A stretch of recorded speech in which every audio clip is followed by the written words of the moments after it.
எல்லா தமிழ் மக்களுக்கும் என்னுடைய வணக்கம். இன்னைக்கு நம்ம கேரளா சமையல் செய்ய போகிறது சக்கப்பொரி. ஒரு டீ டைம் ஸ்நாக்ஸ் தான் இது. பலாப்பழம் வச்சுட்டு நம்ம பழம்பொரி எல்லாம் பண்ணுவோம் இல்லைங்களா, அதே மாதிரி ஃப்ரை பண்ணி எடுக்கிற ஒரு சூப்பரான டீ டைம் ஸ்நாக்ஸ் எப்படி பண்ணுறேன்னு பார்த்துட்டு வரலாம். முதல்ல நம்ம இதுக்கான பேட்டர் ரெடி பண்ணலாம். ஒரு கப்பு மைதா மாவு எடுத்துருக்கு.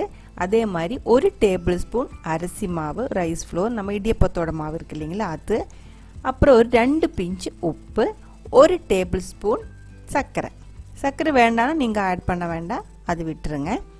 அப்புறமா வந்துட்டு கலருக்காக ஒரு 1/4 டீஸ்பூன் மஞ்சள்தூள், அப்புறமா ஒரு டேபிள் ஸ்பூன் எள்ளு, கருத்து எள்ளு நல்லா கழுகி போட்டுக்கோங்க, அது வந்து ஒரு டேபிள் ஸ்பூன். எல்லாமே போட்டதுக்கப்புறம் தேவையான அளவுக்கு தண்ணி ஊற்றி நல்ல திக்கான ஒரு பேட்டர் ரெடி பண்ணிக்கோங்க. பேட்டர் வந்துட்டு சுத்தமாக கட்டி இல்லாமல் தான் பண்ணணும். அதே மாதிரி பேட்டர் வந்து ரொம்ப லூஸ் ஆகவும் கூடாது.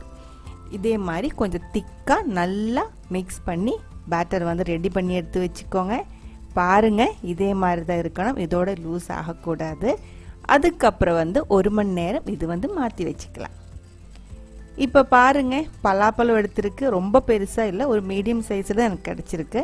இது வந்துட்டு 2ஆக கட் பண்ணிக்கோங்க. இது வந்து நீங்கள் எடுக்கிற பழம் வந்து பெரிய சைஸாக இருந்தால் 4ஆக கூடி கட் பண்ணலாம். நான் இது சின்னதாக இருந்ததுனால 2ஆக கட் பண்ணியிருக்கு.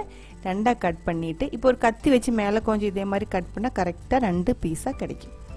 4 பீஸாக 4 நீங்கள் கத்தி வச்சு கூட கட் பண்ணி எடுத்துக்கலாம். கையில் எடுக்கும்போது மேபி ஒன்று சின்னது ஒன்று பெருசாக கூட கிடைக்கிறதுக்கு வாய்ப்பு இருக்குது.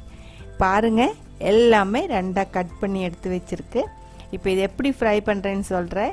1 மணி நேரத்துக்கு அப்புறம் நம்ம பேட்டர் வந்து ரெடியாக இருக்குது. அதே மாதிரி ஆயிலும் சூடாயிருச்சு. பேட்டர் ஒரு டைம் நல்லா மிக்ஸ் பண்ணிக்கோங்க. அதுக்கப்புறம் வந்துட்டு நம்ம கட் பண்ணி வச்ச அந்த பலாப்பழம் மாவுக்குள்ளே போட்டு நல்லா கோட் ஆனதுக்கப்புறம் பஜ்ஜி எல்லாம் பண்ணுற அதே மாதிரி ஒன்றொன்னா எடுத்து சூடான எண்ணெய்க்குள்ளே போட்டு நல்லா பொரிச்சு எடுத்துக்கலாம். எண்ணெயோட சூடு வந்துட்டு மீடியம் சூடில் வச்சுக்கோங்க. ரொம்ப கம்மியாகவும் கூடாது, அதே மாதிரி அதிகமாக சூட்லையும் வைக்கக்கூடாது. அதுக்குள்ளே இருக்கிற அந்த பலாப்பழம் நல்லா வேகணும், அதுக்கான டைம் நம்ம கொடுக்கணும். அதனால மீடியம் சூடில் வச்சுட்டு ஒன்றொன்னா ஃப்ரை பண்ணி எடுத்துக்கலாம்.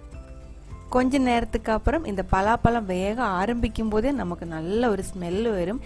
இந்த நல்ல பழுத்த பலாப்பழம் வச்சுட்டு நம்ம சக்கை அடையெல்லாம் செய்வாங்க, அதே ஸ்மெல்லு நம்ம இந்த சக்கப்பொரி பண்ணும்போதும் நமக்கு கிடைக்கும்.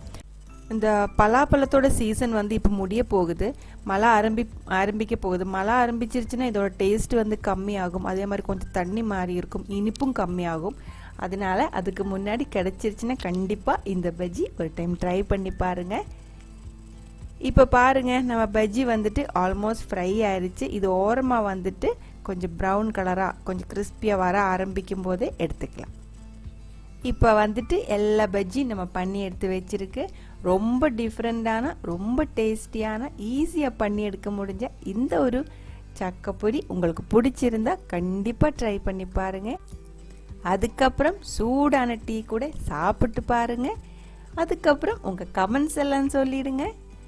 இந்த சமையல் பிடிக்கிற ஃப்ரெண்ட்ஸுக்கு ஷேர் பண்ணி விட்டுக்கோங்க. நீங்கள் இதுவரைக்கும் கேரளா சமையலுக்கு கொடுத்துட்டு இருக்கிற சப்போர்ட்டுக்கு ரொம்ப ரொம்ப நன்றி. உடனே பார்க்கலாம் இன்னொரு ரெசிபியோட. அது வரைக்கும் வணக்கம்.